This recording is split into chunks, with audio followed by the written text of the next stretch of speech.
Hello friends, मेरे YouTube channel में आपका स्वागत है। तो आज हम राजस्थान की ज्योग्राफी का वेरी इंपॉर्टेंट टॉपिक करने वाले हैं, राजस्थान की कृषि जलवायु खंड, जहाँ से एक क्वेश्चन 100% एग्जाम में पूछा जाएगा। ये काफ़ी छोटा टॉपिक है और इम्पॉर्टेंट भी है, जहाँ से एक क्वेश्चन एग्जाम में बन जाता है। तो इसे हम मैप के थ्रू भी देखने वाले हैं। देखो, इस टॉपिक में आपको जिले याद करने से पहले मैप के अंदर आपको एरिया याद रखना पड़ेगा कि कौन सा जलवायु खंड कहाँ पर है। उसके बाद में आपको जिले याद करने हैं। देखो, जो राजस्थान के जलवायु खंड है वो 10 भागों में बटा हुआ है। 1A, 1B, 1C, 2A, 2B, 3A, 3B, 4A, 4B और 5। ये आपको पहले ये याद करना पड़ेगा। और फिर हम देखेंगे जो सबसे बड़ा है वो है 1C और सबसे जो छोटा है वो है 4B। देखो, इसे याद करने का सबसे अच्छा तरीका है कि आपको सबसे पहले इसका 5 नंबर का है वो याद रखना है। ये है हाड़ौती प्रदेश। जो हाड़ौती प्रदेश के जो जिले हैं वो इसके अंदर आएंगे और इसका नाम है आर्द्र दक्षिण पूर्वी मैदान। देखो, यहाँ पे सबसे ज़्यादा वर्षा होती है, इसलिए ये जगह सबसे आर्द्र है, दक्षिण में है और पूरब में भी है, दक्षिण पूरब में है। तो इस तरह से आप 5th वाला याद कर सकते हैं। और अब आपको याद करना है 4B। ये सबसे छोटा है और ये आ जाता है डूंगरपुर, बांसवाड़ा और प्रतापगढ़ के अंदर। ये सबसे छोटा है और इसका नाम है, देखो यहाँ पे भी अच्छी खासी बरसात होती है, और ये है आर्द्र दक्षिणी मैदान। ध्यान रखना, ये है दक्षिणी मैदान और ये है दक्षिणी पूर्वी मैदान। पाएंगे 4A के ऊपर। तो 4A में थोड़ी कम वर्षा होती है, इसलिए इसे कहते हैं अर्ध आर्द्र या उप आर्द्र भी कह सकते हैं। दक्षिणी मैदानी प्रदेश है ये। अभी आपको एरिया याद करना है, फिर बाद में जिले याद करेंगे। तो ये 3 तो कंप्लीट हो गए, ठीक है।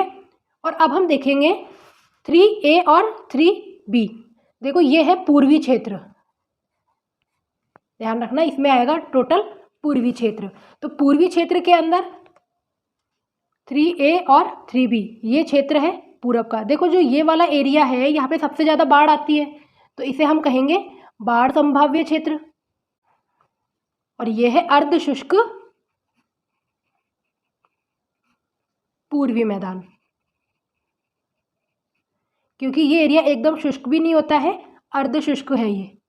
तो हमारा 3, 4, 5 कंप्लीट हो गया। अब हम आएंगे सीधे 1 के ऊपर। देखो, 1 में हमारा सबसे पहला है 1A, इधर वाला क्षेत्र है ये।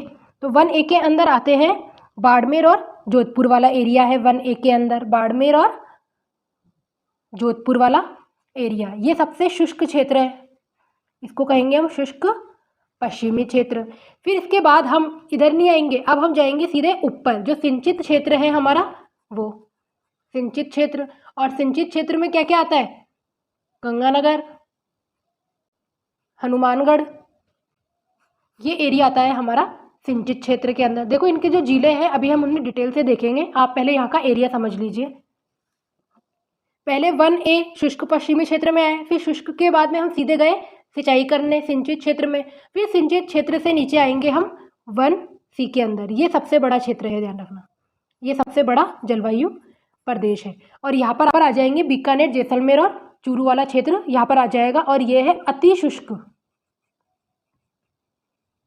शुष्क है और आंशिक सिंचित भी है। ये हो गया 1C।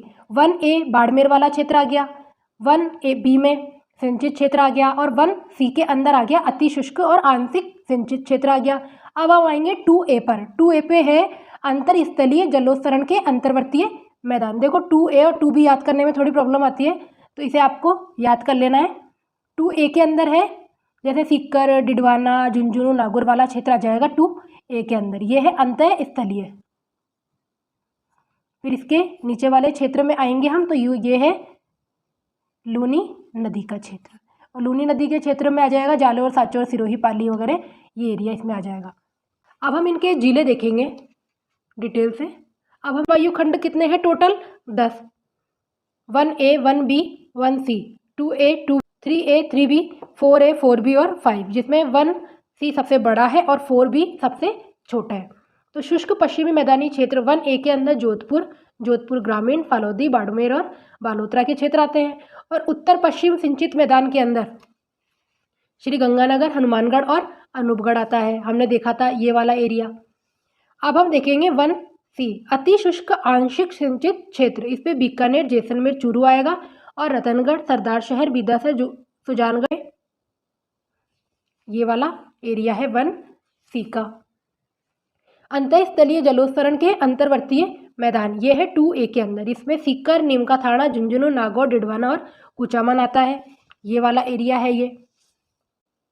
2B के अंदर है लूणी नदी वाला क्षेत्र आएगा। इसमें साचौर, जालोर, सिरोही, पाली और ब्यावर आएगा। आंशिक ब्यावर आएगा, इसमें पूरा ब्यावर नहीं आएगा। और अर्ध पूर्वी मैदानी क्षेत्र 3A, देखो ये दोनों पूर्वी मैदान की तरफ वाले हैं। ये जो हमारा ये पूर्वी क्षेत्र है इसमें आएंगे ये। अर्ध शुष्क पूर्वी मैदानी क्षेत्र में है जयपुर, जयपुर ग्रामीण, अजमेर, दौसा, टोंक, कैकड़ी, दूदू और ब्यावर का आंशिक क्षेत्र। बाढ़ संभाव्य क्षेत्र, देखो बाढ़ इस एरिया में सबसे ज़्यादा आती है, तो ये बाढ़ संभाव्य क्षेत्र हो गया। देखो यहाँ पर एक ट्रिक से याद कर सकते हो, ब से बाढ़ और बी से बाढ़। अलवर, धौलपुर, भरतपुर, करौली, सवाई माधोपुर, बहरोड, खैरतल, तिजारा, डींग और गंगापुर सिटी आएगी इस कृषि जलवायु प्रदेश के अंदर। अब हम देखेंगे अर्ध आर्द्र दक्षिणी मैदानी प्रदेश 4A के अंदर। ये भीलवाड़ा, राजसमंद, चित्तौड़, उदयपुर, सिरोही और शाहपुर आएंगे इसमें। और चित्तौड़गढ़ और उदयपुर का कुछ भाग ही इसके अंदर आएगा। आर्द्र दक्षिणी मैदानी प्रदेश ये सबसे छोटा है। जो राजस्थान का सबसे निचला क्षेत्र है वो इसमें आएगा, डूंगरपुर, बांसवाड़ा, प्रतापगढ़ और चित्तौड़गढ़, उदयपुर का कुछ भाग और सलूम्बर। आर्द्र दक्षिणी पूर्वी मैदान, देखो जहाँ पे सबसे ज़्यादा बरसात आती है वो सबसे आर्द्र क्षेत्र होता है। और सबसे ज़्यादा बरसात आती है हमारे हाड़ौती क्षेत्र में, कोटा, बारा, बूंदी और झालावाड़ के अंदर। तो ये थे राजस्थान के जलवायु खंड। इसको आपको मैप के थ्रू याद करने पड़ेंगे, तब आपको अच्छे से याद हो पाएंगे। और इससे एक क्वेश्चन एग्जाम में 100% पूछा जाएगा। और इसकी PDF आपको मेरे टेलीग्राम चैनल पर मिल जाएगी, आप ज्वाइन कर लेंगे। और ऐसे और वीडियो देखने के लिए चैनल को लाइक एंड सब्सक्राइब कीजिए। और आप जो भी टॉपिक पढ़ना चाहते हैं तो प्लीज़ मुझे कमेंट बॉक्स में बता दीजिए, मैं उसे आपको करवा दूँगी।